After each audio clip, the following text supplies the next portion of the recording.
¿Cómo están ustedes? Bienvenidos a este nuevo capítulo de El Café. Hoy tenemos un gran invitado, que es primera vez que visita nuestro programa y queremos conversar con él sobre su experiencia acá en la Universidad de la Frontera. Ya se los vamos a presentar. Tenemos a Sergio Bravo Escobar, quien estudió en la Universidad de Chile, sede Temuco, la carrera de químico laboratorista, estudió un magíster en Ciencias y Tecnología de la Leche y también un diplomado en Gestión de Empresas en la Universidad Austral de Chile.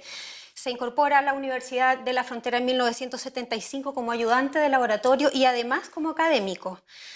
Ejerció también como coordinador de las carreras de químico laboratorista, ingeniería en alimentos y también como director de agroindustrias. En su currículo también destaca que el año 2000 ocupa el cargo en la administración central de esta casa de estudios como vicerrector de Administración y Finanzas hasta el año 2002, cuando es electo rector de la Universidad de la Frontera, cargo que ocupó durante 16 años y que dejó en este mes de agosto del 2018 en un aula magna repleta y con una ovación bastante importante. Queremos darle la bienvenida a Sergio Bravo Escobar acá al Café. Bienvenido. ¿Cómo está? Muy buenas tardes. Encantado de estar acá. Qué bueno, don Sergio. Precisamente conversábamos antes de comenzar este programa sobre lo que fue la ceremonia de traspaso de mando acá en el aula magna de la Universidad de la Frontera. Ya estamos revisando algunas imágenes, principalmente cuando usted es presentado en este auditorio repleto. Hay que mencionar también que habían unas salas adicionales con una transmisión en vivo. La universidad en general y la ciudadanía acá de la región estaban muy pendientes de esta actividad, donde usted también fue ovacionado. Y se le vio también bastante emocionado, don Sergio. ¿Qué es lo que sintió usted en ese momento cuando recibe el aplauso de pie, digamos, de académicos, estudiantes, autoridades? Bueno, fue una ceremonia muy emotiva. Uno no sabe lo que puede pasar en esta ceremonia, particularmente porque la ceremonia no es para despedir al rector, es la ceremonia que se hace básicamente para recibir a un nuevo rector. No tenemos tanta experiencia en ceremonias de cambio de mando en nuestra universidad. Yo estuve 16 años a cargo de la rectoría y el ex rector Enrique von Baer estuvo 15. Por lo tanto, no había mucha experiencia en este tipo de ceremonia, pero lo que normalmente se trata de darle la recepción al nuevo rector, y en el cual el rector saliente agradece a la comunidad universitaria todo el apoyo, pero también sobre todo recalcar de que ahora todos nos tenemos que colocar detrás de este nuevo rector. Ahora, la ovación, el aplauso sí fue algo impensado por mí, ¿ya? Claro, es fácilmente quebrable en situaciones como estas características y fue complejo el momento, pero por dentro no estaba muy contento de dejar este cargo de rector con el cariño y el aprecio de toda la comunidad universitaria. O sea, normalmente el rector en universidades públicas no es una persona que aparentemente sea tan querida, particularmente por los estudiantes, ¿ya? Es parte de las reglas del juego de este tipo de universidades, pero y muchas veces sufre mucho, sobre todo particularmente las tomas, ¿ya? Que son muy complejas, ¿ya? Pero yo creo que esta ceremonia borró todos los posibles sufrimientos que habría tenido yo en años anteriores. Así que quedé muy contento y muy gratificado por el aplauso recibido. Antes bueno, vamos a tomar el tema de la relación con los estudiantes, pero me gustaría que antes de ir a ese punto, don Sergio, conversemos sobre este reconocimiento, porque fue transversal. Autoridades de la región, académicos, investigadores, autoridades de acá de la Universidad de la Frontera, no solamente destacaban el cambio en infraestructura en la Universidad de la Frontera en 16 años, es otra. Usted entregó una universidad compleja. ¿Qué es lo que es la universidad compleja que usted construyó, bueno, con su equipo de trabajo, por supuesto? Bueno, la verdad es que yo tenía una experiencia de haber instalado un modelo de gestión en la universidad. Es un experimento que comenzó para el año 90, que era instalar un instituto de agroindustria, el primer instituto de la universidad, que era para vincular la academia con el mundo externo de la universidad, fundamentalmente en este caso con el mundo empresarial ligado a la agroindustria, ¿ya? El año 90 era totalmente algo nuevo. La academia era una academia que se miraba como que se dice el ombligo, ¿no es cierto?, muy puertas adentro. No era común de que los académicos se vincularan con el mundo externo. Y yo había aprendido, de las cosas que más aprendí en la Universidad Austral, era que la Universidad Austral desde sus inicios parte muy vinculada a la ciudadanía de Valdivia. Y eso me llamó la atención. Yendo yo a estudiar desde Temuco a Valdivia, me encontré con una universidad totalmente abierta a la comunidad, ¿ya? Y probablemente son aprendizajes que yo tuve, que mucho más allá del posgrado que haya hecho, sino que fue aprendizaje de lo que significaba una universidad inserta en la comunidad. A mi regreso a Temuco, con la venida del rector von Baer, ¿no es cierto?, iniciamos este proceso que se llamaba Instituto de Agroindustria, el primer instituto de la universidad. Y ahí uno se percata, ¿no es cierto?, de que la región requiere y demanda de apoyo en una serie de temáticas no resueltas, en este caso en el sector empresarial, ligado a la agroindustria. Y por otro lado uno tiene una academia muy purista para ese entonces, muy encerrada en sí mismo, y siempre demandando el apoyo del Estado, ¿ya? O sea, normalmente en las universidades públicas, el ámbito académico y administrativo, siendo universidades públicas, siempre estamos demandando que el Estado nos entregue todo lo que nosotros necesitemos. Yo particularmente nunca he creído en eso, ¿ya? Yo creo que los recursos están disponibles en la sociedad y el hecho de que seamos estatales es porque el dueño es el Estado de Chile, pero no necesariamente nosotros tenemos que esperar de que todo nos entregue el Estado. Que llegue en bandeja, digamos. No, eso no existe ya. Y por lo tanto, eso fue lo que yo aprendí en agroindustria cuando se instaló este modelo y yo miraba que nosotros nos iba muy bien y el resto de la universidad seguía pegado al concepto de que papá Estado debe ponerse, ¿ya? ¿Significaba un desafío también para los investigadores, académicos? Bueno, la universidad, la gracia que tiene es que a nadie se le impone nada. Es como que diga, síganme los que me creen nomás. Y en el fondo uno, cuando parte con agroindustria, uno tuvo un grupo de académicos que a uno lo siguieron en esto. Primero fueron 3, 4, 5, fueran 10, ¿no es cierto? Y pues finalmente toda la gente mira para el lado y se da cuenta que por qué les va bien a este y a mí no me va bien. Entonces todos se van plegando. Y en agroindustria se instaló un modelo muy, muy exitoso, hasta el día de hoy, ¿no es cierto?, en la cual el tema no son los recursos, ¿ya?, sino que simplemente es cómo hacer más cosas por la región, por producir más conocimiento, y eso se sigue practicando hasta hoy día. Yo estando en estos cargos, la agroindustria se me invitó a ser parte del gobierno central de la universidad a fines del año 99, por ahí fue eso, en un cargo que era vicerrector de Administración y Finanzas, ¿ya? Y en ese momento la universidad era muy pobre como concepto, ya era extremadamente pobre. Sí, en el fondo, bueno, el campo era prácticamente un potrero, ya habían casi todo era puro barro y pura tierra. Y ripio, sí. Bueno, yo Ripio, estudié en esa época. ya. Sí. Ya en aquella época los muchachos decían que estudiaban en el azufro. Ya. Sí, la sufro. Ya, Sí. Pero también tenía que ver con la dificultad académica. Sí. Había de todo, costaba entrar. Había mucha precariedad en aquella época y bueno, como yo iba solamente por un cargo que era de algo más de 2 años y medio, que era lo que le quedaba al periodo Enrique von Baer, yo le propuse básicamente que en ese momento tratáramos de hermosear un poco la universidad, ¿ya? Algunas veredas, algunos pasillos cubiertos, arreglar los jardines, ¿no es cierto? Que fuera más acogedor el ambiente, ¿ya? Y creo que se logró en una primera etapa de tener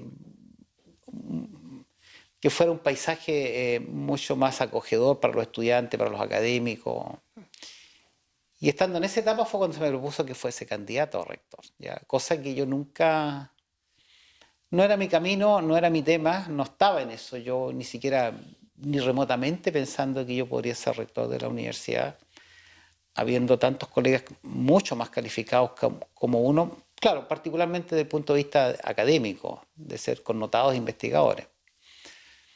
Pero probablemente más de alguien vio que yo tenía algún talento para la gestión, y fue eso probablemente que se me invitó a presentar mi candidatura a inicio del año 2002, cosa que sí hice. ¿Y usted presentó esa candidatura acompañado con algunas personas o cómo fue Sí, ese proceso? lo que pasa es que uno en las universidades públicas, normalmente las personas que son más ligadas a la gestión, se les ve como ideológicamente capitalistas, cosa que no es cierto. Sencillamente uno tiene ciertos atributos ya que normalmente uno los ha estudiado, ya, y para mí la eficiencia y la eficacia es parte de mi ser.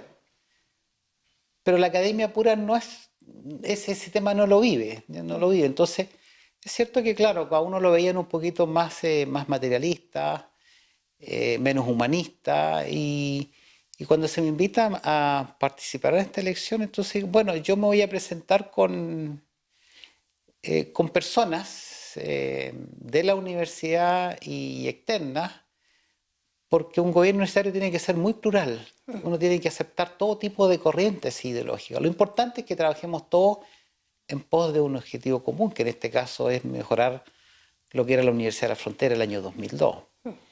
Y claro, yo me hice acompañar en aquel momento por la doctora María Elena González, por el profesor Reginaldo Zurita y por don Óscar Eltit, que había sido intendente de la región en el periodo del presidente Eduardo Frei.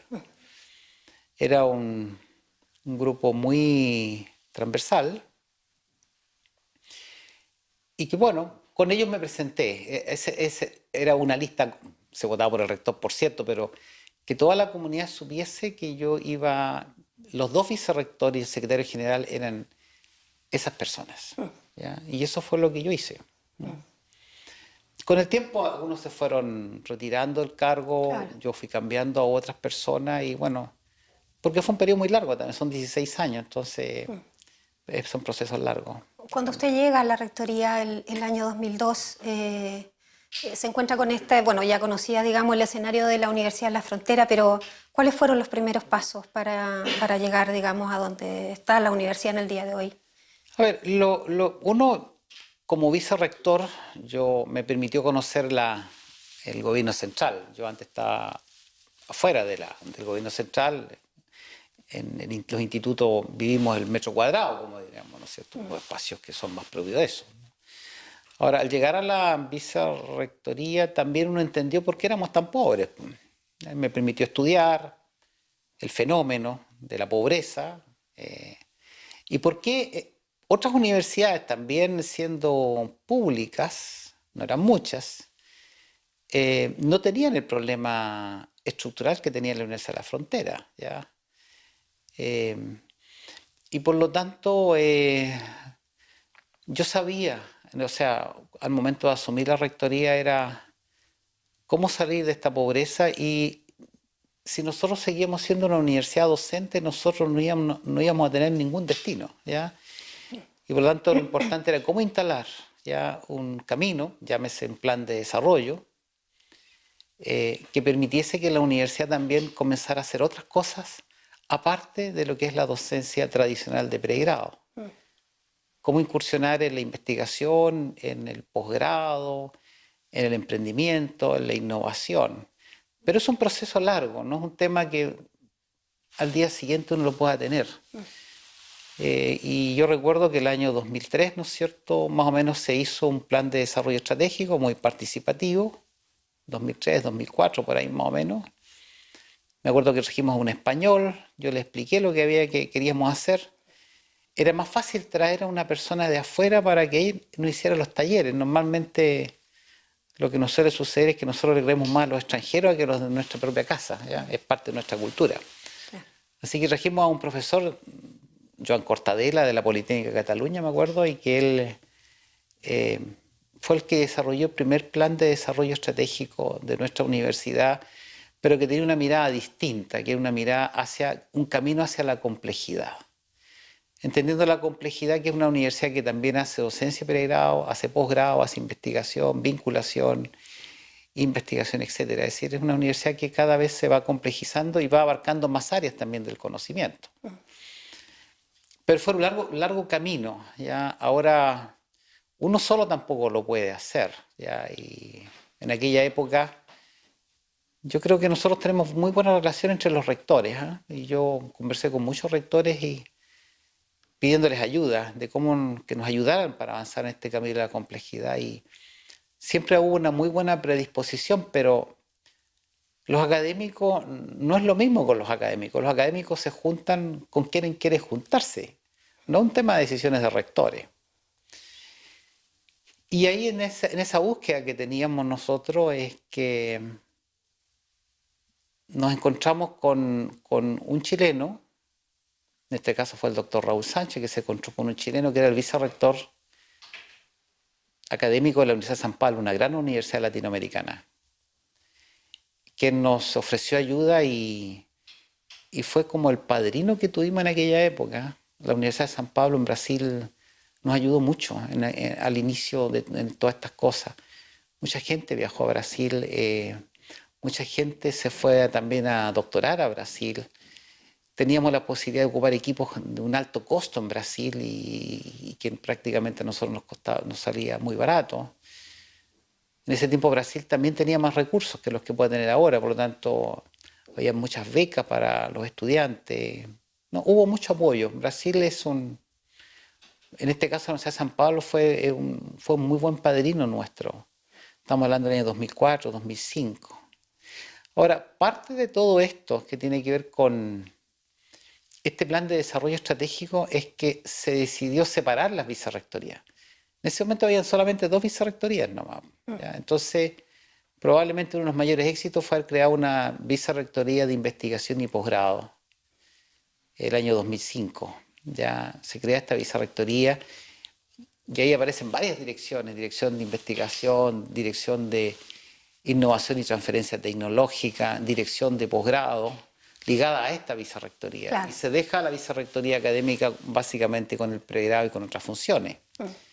Ya, yo creo que eso fue un acierto para esa época notable. Hoy día todas las universidades siguen el mismo camino. Nosotros partimos primero. Esa es la realidad. Ya fuimos las primeras que partimos con este tipo de cosas y que estaban definidas en nuestro plan de desarrollo, ¿ya? Y yo diría que por ahí, por el 2006, esto comenzó a cambiar, ¿ya? Se incrementó la producción científica, también los doctorados comenzaron a acreditarse, ¿ya? La Universidad de la Frontera entró en un proceso de acreditación voluntario el año 2004 y el año 2008 es la primera universidad que obtiene una acreditación completa de las universidades que fueron creadas después del año 81, como esta. Pues eso fue una cosa notable para nuestra universidad el año 2008. Ahora, todo este tema de ser una universidad más compleja, eso también atrae recursos, apalanca recursos, ¿ya? Y por lo tanto, nosotros paulatinamente empezamos a salir de la pobreza, ¿ya? Los académicos ya podían viajar o andar mendigando un viático. Claro. Ya uno ve cada vez más gente arriba de los aviones, cada vez menos los buses, mucha gente viajando al extranjero, se internacionaliza más la universidad. Y bueno, el flujo de los recursos va llegando solo, porque la universidad, los académicos ganan más proyectos, hay más proyectos Fondesit, hay más estudiantes postdoc en la universidad haciendo sus doctorados becados, ¿ya? Todo eso comenzó a pasar después del 2005, 2006, 2007, por ahí, producto de todo lo que se hizo por allá por el año 2002, 2003, más o menos, ¿ya? Donde se replanificó la institución y siempre pensando en este modelo. El Estado no nos va a dar plata, ¿ya? Los recursos hay que salir a buscarlos. Hay que salir a ganárselos afuera, ¿no? Y si esa es la historia de todos, ¿no? Quienes todavía sueñan de que papá Estado tiene que ponerse, es un mundo que no existe hoy en día, ¿ya? el Estado de Chile tiene demasiadas necesidades, con mucha gente que todavía tiene muchas precariedades económicas y sociales para estar entregándole plata o los recursos que todos los académicos anhelan tener, ¿no? Claro. El mundo es mucho más competitivo y nosotros debemos ser parte también de ese mundo más competitivo y todos debemos aprender esas reglas, ¿ya? Hoy día estamos a puerta de una reforma y la reforma no trae ningún recurso prácticamente para las universidades públicas, ¿sí? ¿Qué es lo que trae un ordenamiento más que nada, ¿no? Trae un ordenamiento más que nada, pero va a ser cada vez más competitivo. Eso le iba a preguntar, en los años que usted plantea cuando asume la rectoría, bueno, las universidades privadas ya estaban instaladas, pero sí hay un auge también de las universidades privadas que vienen a competir con los alumnos que quieren estudiar en la región de la Araucanía. ¿Cómo enfrenta la UFRO en esos años este despliegue que empieza a haber acá en la región? A ver, la verdad es que uno, en los tiempos que he estado como rector, nunca yo he sentido que tengamos competencia, ¿ya? Siempre estuvimos un peldaño por encima del resto de las universidades que están en la región. Es cosa de mirar el puntaje de la PSU, ¿no es cierto?, para darse cuenta que los mejores puntajes ingresan a nuestra universidad y de ahí comienzan a desparramarse, ¿ya? Ahora claro, es cierto que también hay una demanda muy fuerte por carreras ligadas al ámbito de la salud, ¿no es cierto? Y hay alguna universidad en la región que ha logrado posicionarse en el tema de la salud, pero siempre con puntaje más bajo que nosotros, ¿ya? Pero hasta ahora yo nunca he sentido esa competencia del resto de las 8 o 9 universidades que hay en nuestra ciudad. Ahora, eso no significa que tengamos a nosotros asegurado el éxito futuro, porque todas están mejorando, ¿ya? Probablemente nosotros partimos primero con todo este plan de desarrollo, pero también uno se da cuenta que las otras universidades también están todas mejorando, porque el mismo sistema les impone que tienen que estar acreditadas, ¿ya? Y la acreditación significa también mejora, y ya las universidades ya no quieren estar acreditadas en 1 o 2 aspectos, sino que quieren estar en 3, 4 ya, aspectos. La Universidad de la Frontera, la única está acreditada en 5 acá en la región, pero también las otras van a hacerle esfuerzo por estar acreditadas en 5 áreas.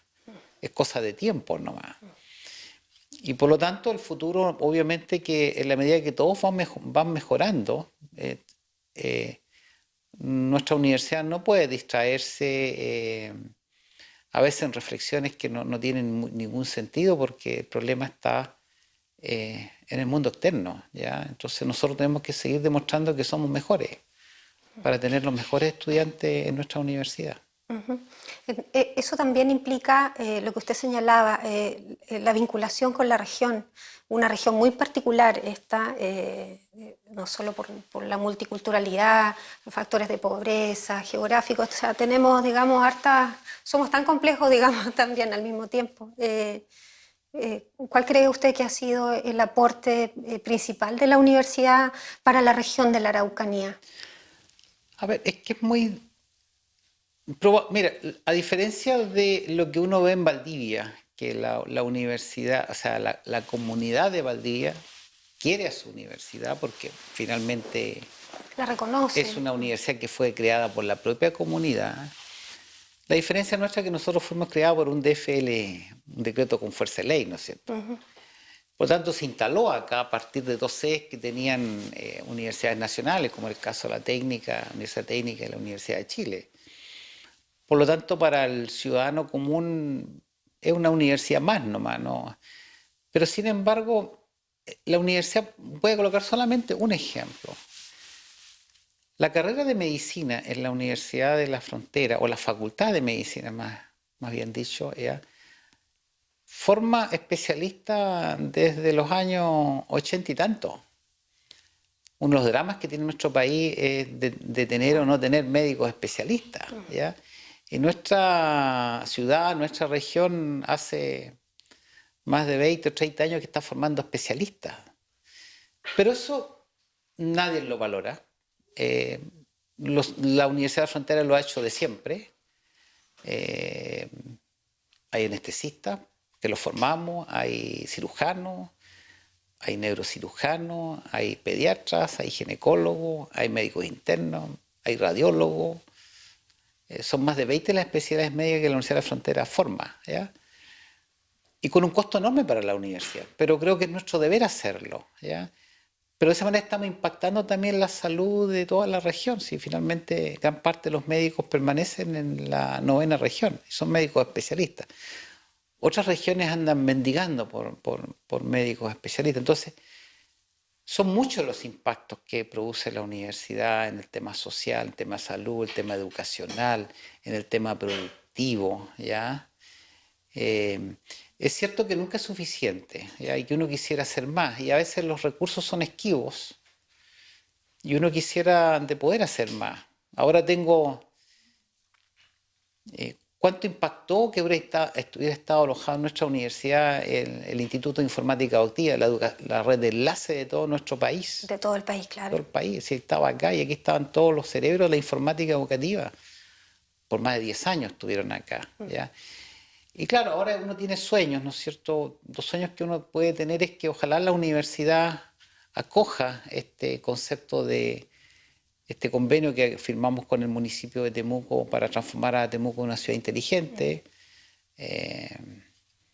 Y yo estoy muy esperanzado de que el rector Hebel, ¿no es cierto?, y su equipo, ¿no es cierto?, tome este gran desafío de que realmente la Universidad de la Frontera impacte ya a la ciudadanía de Temuco por tener una ciudad mucho más cálida, mucho más acogedora, porque tiene mejores servicios y porque los servicios están a la mano, y en eso tenemos que trabajar nosotros, ¿ya?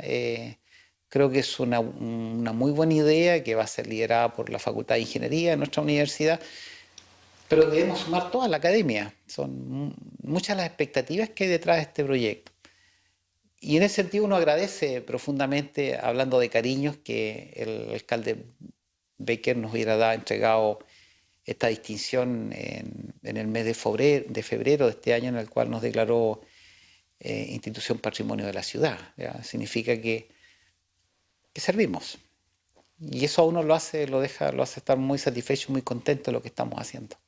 Y que la Universidad de la Frontera es parte de la identidad de la región, es la universidad pública estatal No, por de la cierto, región. sí, sí, Eso. en eso estamos, pero habiendo tanta otra universidad, muchas veces el ciudadano común no, a veces le da lo mismo. ¿Le Y gustaría no es que lo hubiera un mismo. mayor reconocimiento? No es tanto Sergio? reconocimiento, simplemente que hubiese más afecto, que la ciudadanía se mirase un poco por su universidad, si esta es la Universidad del Estado de Chile. ¿Ya? Pero finalmente los cariños hay que ganárselos, ¿ya? Y yo creo que en eso hemos estado estos años tratando de ganar afectos, ¿ya?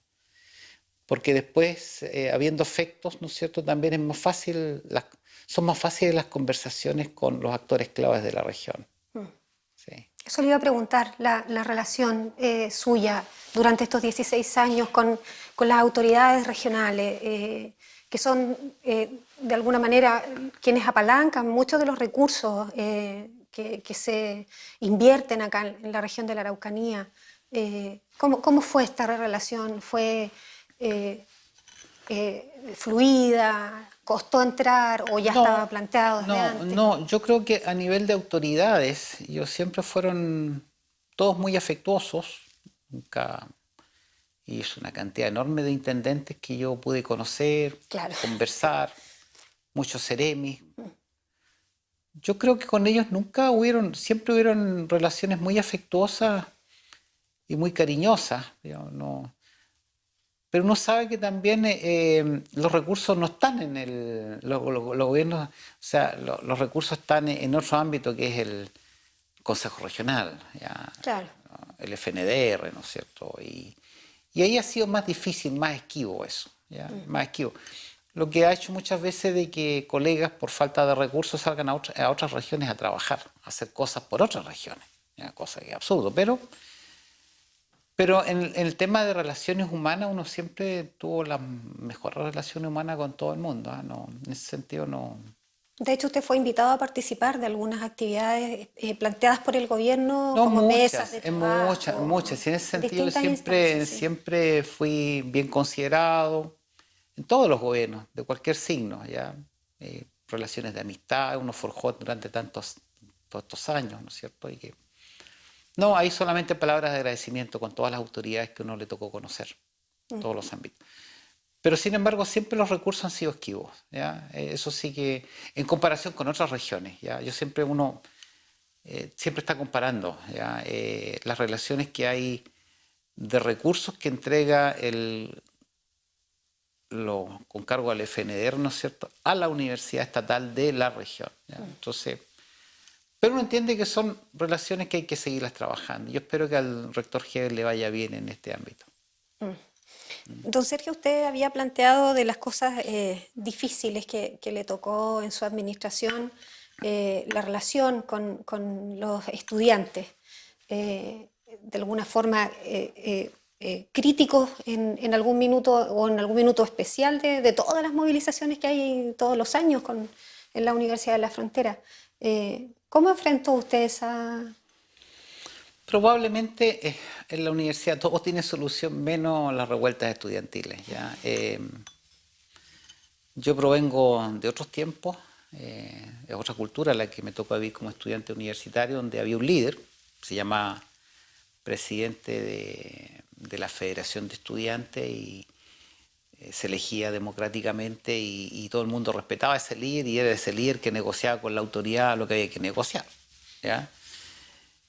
Y también de alguna manera los estudiantes respetaban a ese líder, ¿ya? Pero ahora estamos con una cultura totalmente distinta, en la cual puede haber un presidente de federación, pero el que decide es una asamblea.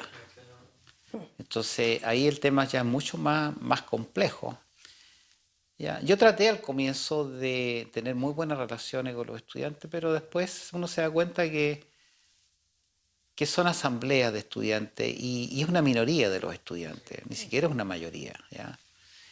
Y lo que tenemos es el problema de que la mayoría es la mayoría silenciosa, que no se expresa. Que aprovecha el paro, digamos. Que se va para su casa, como sucedió recientemente. Entonces, el daño que se le produce a las instituciones es enorme, ¿ya? Porque hay un padre que tiene la expectativa de que su hijo viene a la universidad a estudiar y siente que su hijo no está estudiando, sino porque está en la casa. Y hay frustraciones, familias que retiran a los hijos, ¿no es cierto? Y todo el prestigio que uno gana se diluye también tan fácilmente. Y es complejo en un mundo tan competitivo. Si nosotros no cuidamos a las instituciones públicas, ¿no es cierto?, el futuro puede ser muy incierto, ¿ya? Creo que es una responsabilidad de todos, y aquí uno siempre llama a la totalidad de los estudiantes a cuidar su universidad. Normalmente uno dice que los estudiantes cuando egresan de esta universidad le agregan un tercer apellido cuando se titulan, porque donde vayan van a decir que ellos vienen de la UFRO, y por tanto uno se llama su nombre, los dos apellidos de la UFRO. De la UFRO, claro. Y claro, ellos debieran pensar que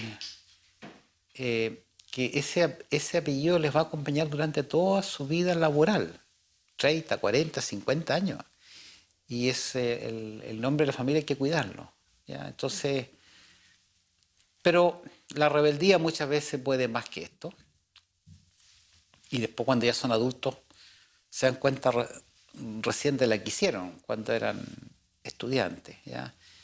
Uno quisiera que no pasaran esto. Los estudiantes tienen el legítimo derecho de protestar, de expresarse, ¿ya? De poner sus puntos de vista, pero con alturas de mira, ¿ya?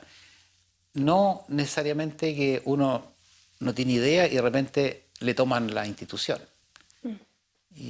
Y para mí la toma sigue siendo un acto violento, ¿ya? Y en ese momento ya los ánimos se crispan y el daño a la institución es muy grande, ¿ya? Entonces ese es uno de los temas no resueltos en esta universidad y en la mayor parte de las universidades públicas, ¿ya? Eso le iba a preguntar si la nueva ley, usted estuvo en las discusiones, digamos, de las universidades con los rectores, de cómo pensaban ustedes que podía ser una ley que mejore las universidades públicas. ¿Se abordó el tema de la relación con los estudiantes? sin pensar, digamos, en que ellos pudieran perder su grado, digamos, de participación democrática, pero que el tema de las tomas o de las paralizaciones, de las movilizaciones, fuera de alguna manera regulado, si es que se puede decir de esa forma. Siempre cuando hay tomas, ya, y uno, por lo menos yo debo haber tenido unas 9 o 10 tomas en los 16 años más o menos. ¿Ya? Tuvimos ahí, por ahí algunos años bisiestos, no hubo nada, pero... Claro. pero y cuando hay tomas, son todas las universidades del país públicas, no solamente Claro. la Universidad de Frontera, solamente que aquí puede ser de repente con más violencia. Pero en general es una preocupación para todos los rectores, pero es un tema medio no resuelto. Y probablemente ahora es un tema que en el último año se ha tomado con más fuerza. ¿Y por qué razón? Porque en el fondo la ley, la reforma, consagra mucho a las universidades privadas. ¿Ya? Pasó a ser un mito este tema de que íbamos a tener las universidades públicas, íbamos a tener un trato especial, un trato preferente. No, si uno mira la ley, ¿no es cierto? La ley nos trata a todos por igual, sean públicos o privados. Lo único que hace el distingo es que nadie puede lucrar. Nosotros por ley no podemos lucrar, pero a los privados sí que se les va a hacer, no podrían eventualmente, ¿no es cierto?, sacar recursos de las universidades. Pero no hay mucha distinción de dónde fluyen los recursos. ¿Ya? Si uno mira qué universidad recibe más gratuidad en Chile, no es necesariamente una universidad pública, es una universidad privada. Entonces, por eso que hay que estar muy atentos del tema del daño que le pueden hacer las tomas. ¿Ya? Porque también uno puede hacer un efecto comparativo, ¿no es cierto?, de lo que sucedió con la educación pública llamada municipalizada, ¿no es cierto?, versus lo que en algún momento fue un pequeño sector que eran colegios particular subvencionados y que al final terminó siendo 30% particular, o sea, 30% municipalizado y 60% particular subvencionado, ¿ya? Si las universidades públicas no son capaces de tener una, no digo disciplina, simplemente tener una responsabilidad por cuidar su institución, obviamente que el futuro puede ser muy incierto si no lo hacemos bien. Y el tema de las tomas es un tema que a todos los rectores hoy día les empieza a preocupar el tema. Sí. Porque la gratuidad, que legalmente ahora es un voucher, claro, el estudiante puede llevar el voucher a otra universidad que le dé mayor tranquilidad para estudiar. Es su recurso que le entrega al Estado por su condición. Entonces, no tiene por qué elegir una universidad pública. ¿Ya? Por esa razón es que cada vez va a ser más difícil, ¿no es cierto?, competir si nosotros no somos capaces, ¿no es cierto?, de tener un comportamiento más civilizado, más universitario. Y eso es lo que va a haber que construir en forma pronta. ¿Ya? El mismo caso de lo que acabamos de tener, que estuvimos 50 días, entre comillas, tomados, ¿ya?, por el tema de la Asamblea Triestamental Femenina. ¿Ya? Al final se negoció, la universidad va a avanzar en un montón de cosas, va a haber una dirección de género, va a haber un comité de acogida, no más acoso, no más maltrato. Bueno, son parte de los nuevos tiempos, pero también uno dice, ¿y por qué las mismas personas que estaban detrás de esto fueron un día a hablar conmigo? Mira, nosotros tenemos todas estas quejas, queremos que usted solucione todos estos problemas que nosotros le traemos acá. Pero no lo hicieron, no. Nunca se da esa posibilidad. Entonces, lo único que dicen, la universidad amaneció tomada. ¿Y amaneció tomada por quién? Bueno, por una asamblea triestamental de mujeres porque hay problemas con acoso sexual, acoso laboral, lo que sea. ¿Ya? Y pasaron 20 días y uno no sabía quiénes estaban detrás de esto. Finalmente conocía a las personas, ¿no es cierto? Y bueno, trabajamos durante 20 días, 25 días hasta llegar a firmar un protocolo de acuerdo, que ahora hay que acordar todo eso. Pero ¿por qué no de una Hacerlo manera desde un distinta? De principio. un principio, ¿por qué no? ¿Por qué tiene que ser todo de esta manera? Y el daño que se le produce a la institución es muy grande, es a la institución el daño que se le produce. ¿Ya? Entonces, yo creo que a esos, creo que debemos tener mayor madurez cívica, que creo que probablemente es lo que más falta en nuestras instituciones. Y esta madurez, ¿cómo la ve usted en los académicos, en los investigadores? Ellos son, digamos, proclives al diálogo, a generar instancias que permitan también ir educando a sus propios estudiantes. Bueno, uno no puede generalizar, pues. Los académicos son todos distintos, ¿no es cierto? Hay personas que son más proclives a algunas cosas, otras que son más proclives a otras cosas, ¿ya? Pero por lo menos la universidad debe tener un comportamiento único, parejo, un estándar parejo, que es el que se está construyendo hoy día, ¿ya? Porque también la sociedad hoy día demanda eso, ¿ya? En otro tiempo esto no era tema, pero ya lleva 2 o 3 años que esto ya es tema en la sociedad, ¿ya? Y con las redes es muy fácil Viralizar, como se dice ahora. viralizar todo, ¿no es Sí. cierto? Y colocar en contexto todo tipo de problemas y hay que estar muy atento a eso. Pero yo voy a seguir reclamando el tema de por qué no una conversación previa, ¿ya? Y no inmediatamente la toma.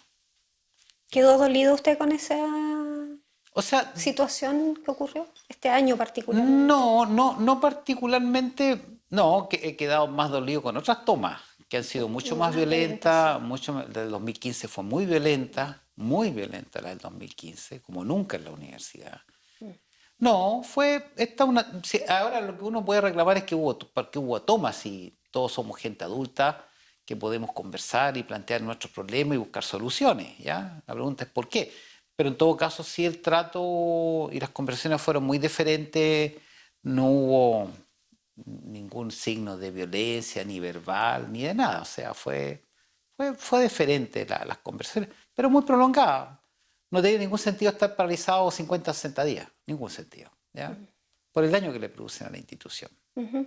Don Sergio, usted ahora que va a asumir nuevas funciones acá en la Universidad de la Frontera y a propósito de esto mismo que le inquieta a usted y que de alguna forma vaticina que esta incertidumbre que se puede generar si no se cuida la institución. ¿Cómo va a trabajar usted este tema? ¿Se va a lo mejor a dedicar un poco a fortalecer, digamos, estas ideas de, A ver, de ir más al diálogo que... no corresponde. ¿Ya? Hoy día tenemos un rector electo, tiene su equipo de gobierno, hay 6 decanos, ¿no es cierto?, que son las autoridades de nuestra universidad y son ellos los que gobiernan, ¿ya? Y uno tiene que estar disponible si en algún momento alguno de ellos pide colaboración. Pero no corresponde que yo comience a liderar un proceso paralelo, no es. Yo vuelvo a la academia tradicional, vuelvo a mi departamento de ingeniería química y de ahí me tengo que reinventar, pero en otras cosas. Yo dejé de ser gobierno yo universitario, ¿ya? Por cierto que uno está siempre disponible para hacer algún comentario, dar su opinión, ¿no es cierto?, apoyar, transferir conocimiento que uno tiene por todos los años que ocupo el cargo de rector, ¿no es cierto?, pero no me corresponde ahora, y todo lo contrario, uno tiene que ser bien, como que se dice, low profile en esta etapa, ¿ya? Y yo le he prometido apoyo al rector Heber, pero también en la medida que él lo necesite. Claro. Así que yo vuelvo a mi oficina y paso a ser un ciudadano académico como todo el resto. ¿Vuelve a la academia, don Sergio? Sí, yo ya volví, ya me fui a presentar a mi departamento. Ahora estoy en la etapa es como traslado a casa, ¿no es cierto? Después de habitar una casa durante 16 años, los traslados de 16 años son con mucho cachureo, Me imagino. que hay que limpiar, depurar, botar, etcétera, etcétera, y, y comenzar a proyectar otras ideas, ¿ya? Pero también la labor de docencia, en la que uno En el fondo uno siempre, su labor es de formador de personas, ese es un tema, y ahí siempre eso me motiva, ¿ya? Tanto en clases como con colegas, de poder colaborar, pero siempre y cuando uno se lo soliciten, pues, no es que uno Lo vaya a se ande, imponer. no tiene por qué Claro, andarse ofreciendo, promocionando. no corresponde, no voy a Claro. no corresponde, no. Entonces, Sergio, para ir cerrando la entrevista, me gustaría que la cerremos con las cosas positivas. Comentamos, digamos, algunas de las situaciones más complejas que a usted le tocó abordar en estos 16 años, pero me imagino que tiene que haber habido también muchas situaciones de alegría, de reconocimiento, de satisfacción por la tarea realizada, ¿no?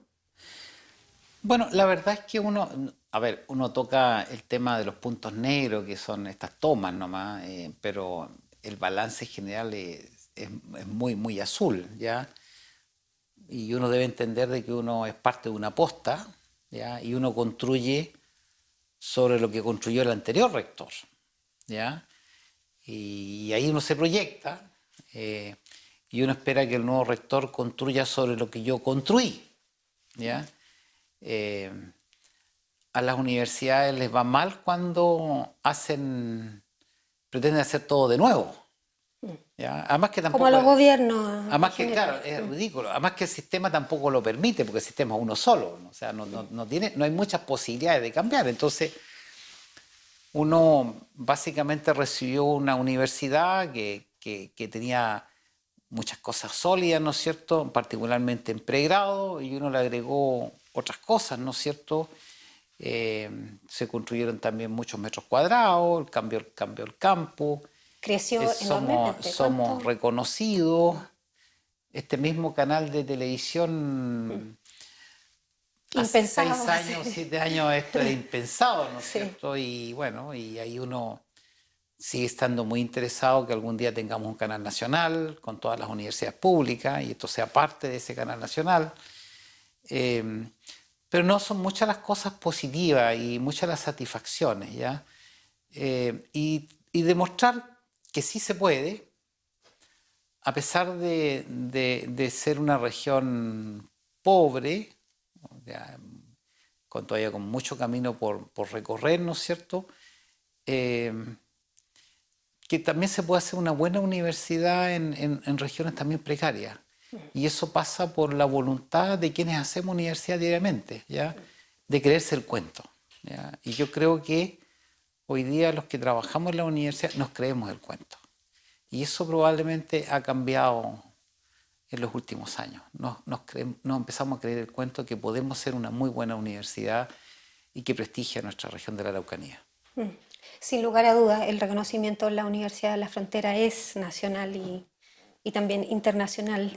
Don Sergio, usted tiene 3 hijas, me contaba 6 nietos. ¿Cómo lo han recibido ahora que me imagino que está como más, con más tiempo para Bueno, ahora estoy con compartir, más ¿no? tiempo, ahora se puede compartir porque este cargo demanda mucho estar en Santiago, ¿eh? Finalmente Santiago es Chile, por lo tanto uno pasaba toda la semana en Santiago y es agotador, ¿no? Si finalmente aquí hay que pensar de que esta es una comunidad que tiene 13.000, 14.000 personas, la administración es muy compleja, mantener esto es complejo, entonces no hay mucho tiempo para compartir. Bueno, ahora voy a tener todo el tiempo, voy a aprovechar de regalonear a los nietos, ¿ya?